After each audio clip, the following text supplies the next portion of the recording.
नमस्कार, आप सभी का ज्ञान पाठशाला में फिर से स्वागत करता हूं। आज इम्पोर्टेंट विषय पर चर्चा करना चाहता हूं। हाँ जी दोस्तों, हाल ही फ़िलहाल में आपने न्यूज़ चैनल्स में अखबारों की हेडलाइन में एक बार ज़रूर पढ़ी होगी और सुनी होगी, नो कॉन्फिडेंस मोशन। हाँ जी दोस्तों, नो कॉन्फिडेंस मोशन जो हाल ही फ़िलहाल में अपोजिशन पार्टी ने मोदी सरकार के खिलाफ़ पेश करा है। कुछ सवाल आ जाते हैं कि नो कॉन्फिडेंस मोशन होता क्या है।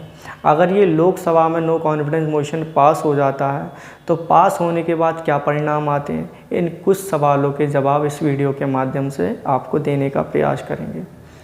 हाँ जी दोस्तों, नो कॉन्फिडेंस मोशन हमेशा ही अपोजिशन पार्टी लोकसभा में पेश करती ही है सरकार के खिलाफ़, और उसका पर्पस यही होता है कि वो अपने मेजॉरिटी को साबित कर सके कि पूर्ण बहुमत में है।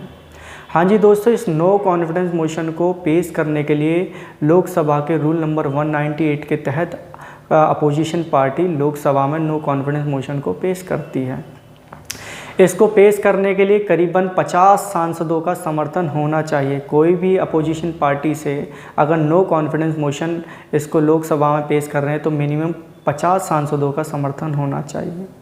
हाँ जी दोस्तों, नो कॉन्फिडेंस मोशन पास हो जाता है तो चुनी हुई सरकार को बर्खास्त कर दिया जाता है। जितने भी काउंसिल ऑफ मिनिस्टर्स होते हैं, प्राइम मिनिस्टर होते हैं, उन्हें इस्तीफ़ा देना पड़ता है।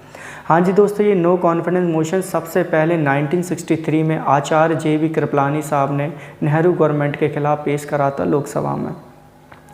इस हाल ही फ़िलहाल में आपको पता होगा कि कांग्रेस के MP लोकसभा के सांसद हैं जो चौधरी अधीर रंजन हैं। उन्होंने 25 जुलाई को मीडिया में ये कहा था कि हम मोदी सरकार के खिलाफ़ नो कॉन्फिडेंस मोशन लोकसभा में पेश करने जा रहे हैं। हाँ जी दोस्तों, अब वो कहीं ना कहीं वो चैलेंज कर रहे हैं मोदी गवर्नमेंट को कि वो अपनी मेजॉरिटी को साबित कर सके लोकसभा में। इसके पीछे का उद्देश्य कुछ और ही था। अपोजिशन पार्टी इसलिए नो कॉन्फिडेंस मोशन को लेके आई थी अभी 26 जुलाई को, ताकि वो मणिपुर के मुद्दे पर सवाल जवाब कर सकें। हाँ जी दोस्तों, नो कॉन्फिडेंस मोशन अगर पास हो जाता है, करीब पास कैसे होता है, अगर 51% सांसदों ने सभी ने इस नो कॉन्फिडेंस मोशन को पास कर दिया तो चुनी हुई सरकार को बर्खास्त कर दिया जाता है और काउंसिल ऑफ मिनिस्टर और प्राइम मिनिस्टर्स को रिज़ाइन करना पड़ता है।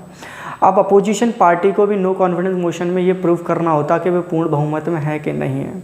हाँ जी दोस्तों, हाल ही फ़िलहाल में चौधरी अधीर रंजन जो मेंबर ऑफ पार्लियामेंट है लोकसभा के अपोजिशन पार्टी की, उन्होंने 25 जुलाई को लोकसभा में पेश करा मोदी सरकार के खिलाफ। 26 जुलाई का लोकसभा स्पीकर जो ओम बिरला जी हैं वो इस प्रपोज़ल को एक्सेप्ट कर लेते हैं। हालांकि पूर्ण बहुमत में सरकार BJP की NDA के साथ अलाइंस है, उन्होंने अपनी सरकार को बचा लिया।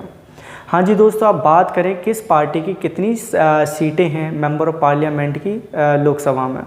आपको पता होगा 2019 के चुनाव में मोदी सरकार जो मोदी के फेम कहते हैं, मोदी की पॉपुलैरिटी की वजह से उनके गठबंधन ने 331 सीटें जीती। हालांकि सरकार बनाने के लिए 272 सांसदों की आवश्यकता पड़ती है और मोदी सरकार की सीटें 272 से कई ज़्यादा थी। टोटल सीटें इनकी 331 थी अलायंस के साथ, और BJP सरकार की एकमात्र 303 सीटें थी लोकसभा में।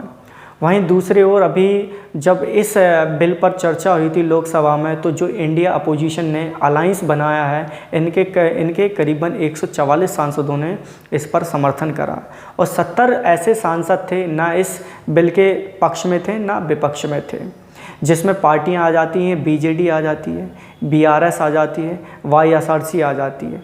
इन पार्टियों ने ना समर्थन करा ना इसका विरोध करा, ये नो कॉन्फिडेंस मोशन का। थैंक यू, आई होप ये आपको समझ में आया होगा। ऐसे कुछ पॉलिटिकल क्वेश्चंस के जवाब देने का प्रयास करूँगा। हमारे चैनल को लाइक करें एंड सब्सक्राइब करें।